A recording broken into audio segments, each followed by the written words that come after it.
Minik çiçekler ve çok işinize yarayacak modelle yapraklarımızı öreceğiz. Çiçekli serimizde bandana ile devam ediyoruz. Videoda öreceğimiz bandana 2-6 yaş arası için uygun olacak. Bir günde örüp kullanabileceğiniz bir bandana olacak. Ölçülerini, yapım detaylarını hepsini videoda bulabileceksiniz. Kanalıma da henüz abone değilseniz ücretsiz abone olabileceğinizi hatırlatmak isterim. Üye olarak da kanal ayrıcalıklarından faydalanabilirsiniz. Hadi o halde hemen malzemelerimizi görelim.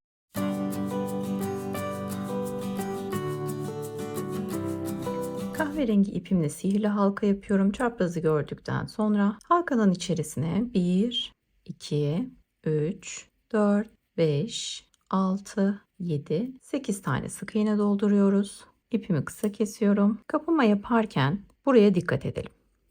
İlk sık iğneye değil bir sonraki sık iğneye arkadan geliyorum. Tığımdan çıkardığım ipi geçiriyorum.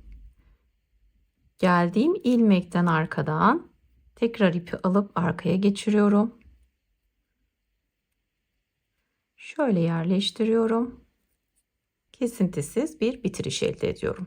Ve arkada kalan ilmeğin içerisinden ipimi geçiriyorum. Tekrar toparlıyorum. Atladığımız ilmeği düğümleyerek sabitliyorum ve ipimin uçlarını saklıyorum. Şimdi sarı renkle başlayalım. Herhangi bir ilmekten ipimi alıyorum. Şöyle bir kilitliyorum. 1-2 zincir çekiyorum. Tığın başına alıyorum. Aynı yerden bu ipi de arada yürütüyorum. Alıyorum. Bir tane örüyorum. İkisini bir, ikisini bir. Tekrar üçlü trabzan yapmış oluyoruz. Bir tane örüyorum. İkisini bir, ikisini bir. 1-2 zincir. Aynı yere şimdi ilmek kaydırmayla birleştiriyorum. Sıkıştırıyorum. Bir sonraki ilmeğe bir tane sık iğne yapıyoruz. Alıyorum. Tığımda 2 ilmeğim var. İkisini bir örüyorum. Bir tane zincir çekiyorum. 2 ile yükselmiş oluyoruz. Şimdi burada farklı. Diğerlerini aynı yapacağız. Tığımın başına doluyorum. Aynı yerden üçlü trabzan. Bir tane daha aynı yere üçlü trabzan. 1-2 zincir. Aynı yere ilmek kaydırma ile birleştiriyoruz. Şimdi bir sonraki yaprağa geçerken yine sık iğne ile geçiyoruz. Bir zincir çekip yaprağı yapmaya başlıyoruz. Şu şekilde yaptıktan sonra form verebilirsiniz. Toplamda 7 tane yaprak olacak. Bir tane ilmek kaldı. Ona sık iğnemi yapıyorum ve burada bırakıyoruz. Şimdi kısa kesiyorum ipimi ve ipimin ucunu saklıyorum.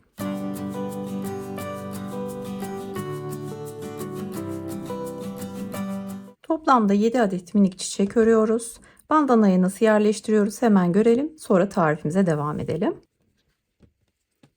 Uç kısmına koyuyorum. 1, 2, 3, 4, 5, 6 sayıyorum. 7, 8'e dikeceğiz. 1, 2, 3, 4, 5, 6 sayıyorum. 7, 8'e dikeceğiz. Şimdi başlangıçtan gösteriyorum ve devam ediyoruz.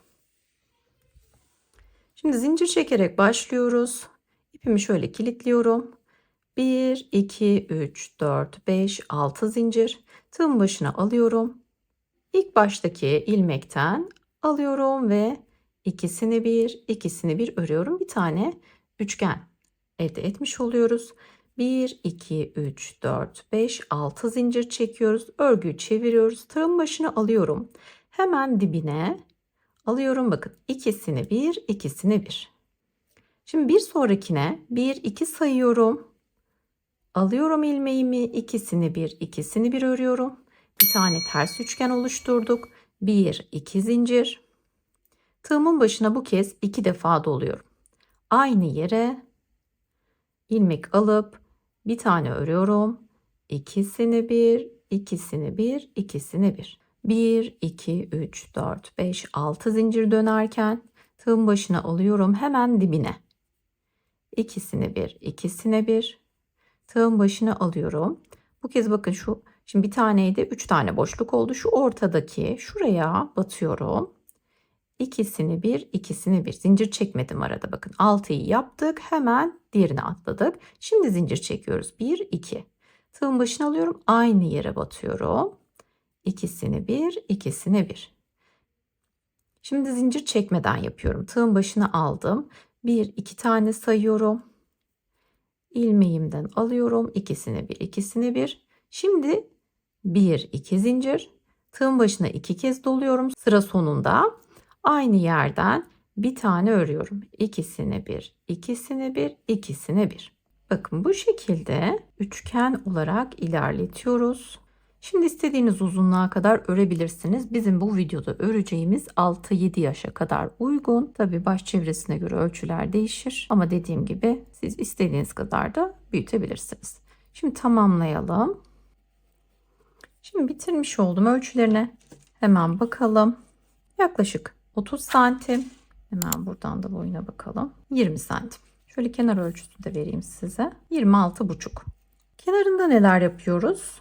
2, 3, 4 zincir. Bir tane sık iğne ile birleştiriyorum. 1, 2, 3, 4 zincir. Ortasına atlıyorum. Sık iğne ile birleştiriyorum. 1, 2, 3, 4 zincir. Şuraya bakın. Tutturuyorum. 1, 2, 3, 4 zincir. Buradan tutturuyorum. Şimdi başa kadar 4 zincir çekiyorum. Hepsine böyle batıyorum. Böyle bir kenar gitmiş olacağız. Yani burası alın kısmına gelecek. Saça sallanan kısımda 4 zincir çekip birleştiriyoruz. Buradan da başa kadar sık iğne öreceğim. Kaçar tane dolduracağız onu da göstereceğim size.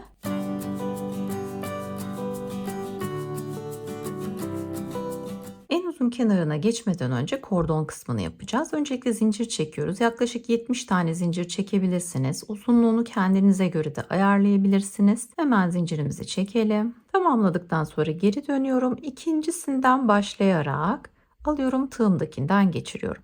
Her birine bir tane ilmek kaydırma yapıyorum. Alıyorum, tığımdakinden geçiriyorum. Bütün zincirdeki bütün ilmeklere aynı işlemi tekrar ediyoruz. Şimdi bitirdikten sonra geliyorum uzun kenara. Boşluktan alıyorum ilmeğimi, bir tane sık iğne. İkinci ve üçüncü. Şimdi birleşim yerine geldik. Buradan tam tepeden bir tane sık iğne. Boşlukta 1, 2, 3 sık iğne. Tepeye geldik. Tepeden bir sık iğne. Boşluklarda üçer tane dolduruyoruz. Diğer boşluğa geçmeden önce de tepede bir tane sık iğne yapıyoruz. Şimdi başa kadar tamamlayalım. Yine buraya geldiğimizde bağcığımızı yapalım. Yeşil yaprak kısımlarını nasıl öreceğiz? Devam edelim.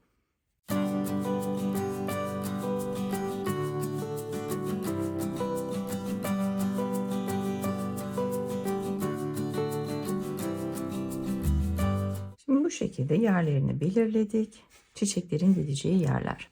Yeşil ipimle bağcığın hemen dibinden ipimi kilitleyerek başlıyorum. 1, 2, 3, 4, 5 zincir. Hemen bir tane çiçek alıyorum. Bakın çiçeğin herhangi bir yaprağından şöyle alalım. Arkadan, arkasını bana doğru dönük tutuyorum. Alıyorum bir sık iğne. Aynı yerden bir sık iğne daha yapıyorum. 2, 3, 4, 5 sık iğne. Şimdi çiçeğimiz bu belirlediğimiz yerin ortasına gelmiş olacak. Bir sağında bir solunda bırakacağız. O yüzden buraya atlıyorum. Yaprağı bir sonraki birleşim yerindeki sık iğneye sık iğne ile birleştiriyorum. Bakın şöyle tam hizasında gelecek. Yaprak detayları için dikkatlice takip edelim.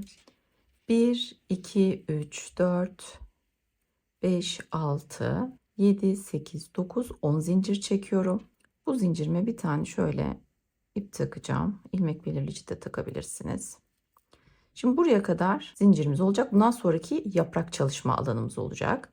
1, 2, 3, 4, 5, 6, 7, 8, 9, 10, 11 tane zincir çekiyorum. Bir tane sık iğne, yanına bir sık iğne daha. Tığımın başına alıyorum. İkili trabzan, hemen yanına bir ikili trabzan daha. Tığımın başına alıyorum. Bir seferde, iki seferde, iki seferde üçlü trabzan yapıyorum. Tekrar bir seferde, iki seferde, iki seferde. Şimdi geri dönüyoruz. Bir yanına iki seferde, iki seferde ikili trabzan, bir tane daha ikili trabzan, bir sonrakine sık iğne ve yanındakine de sık iğne. İkişer defa çalıştık. Şimdi geri döneceğiz. Zincirin diğer tarafından öreceğiz. Karşılığından alıyorum, tek telini alıyorum.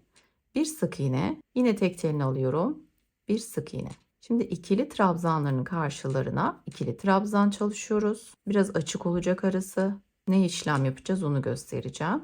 Şimdi üçlü trabzanların karşısına üçlü trabzan. Şimdi ikili trabzanların karşısına ikili trabzan. Bir tane sık iğne ve sondakine de yine bir sık iğne. Şimdi tamamladık. Nasıl geleceğiz? Örgümüze devam edeceğiz. Bir tane zincir çekiyorum. Hemen dibine ipimi alıyorum. Tığımdakinin içinden geçiriyorum. Diğerine bakın. İki tarafını ördük. Şimdi aradan bir sonrakini ipimi arkadan alıyorum. Önden tığımın içinden geçiriyorum. İlmek kaydırma yapıyorum. Şimdi bir tane zincir çekmiştik. 2, 3, 4, 5, 6, 7, 8, 9, 10. Burada da 10 zincirimiz vardı. Karşılığında da 10 yaptık. Şimdi diğer çiçeğimizi yapacağız. İki çiçek arasında bir yaprak olacak. Şimdi çiçeğin sağında ve solunda birer boşluk bıraktık. Burada da aynısı olacak. Buraya çiçek gelecek, sağı ve solu. O halde biz buraya batacağız. Sık iğne ile birleştiriyorum. 1, 2, 3, 4, 5 sık zincir. Şimdi diğerlerini de aynı şekilde yapacağız. Bir çiçek, bir yaprak olarak köşeye kadar ilerleyip köşeye de çiçeğimizi denk getireceğiz.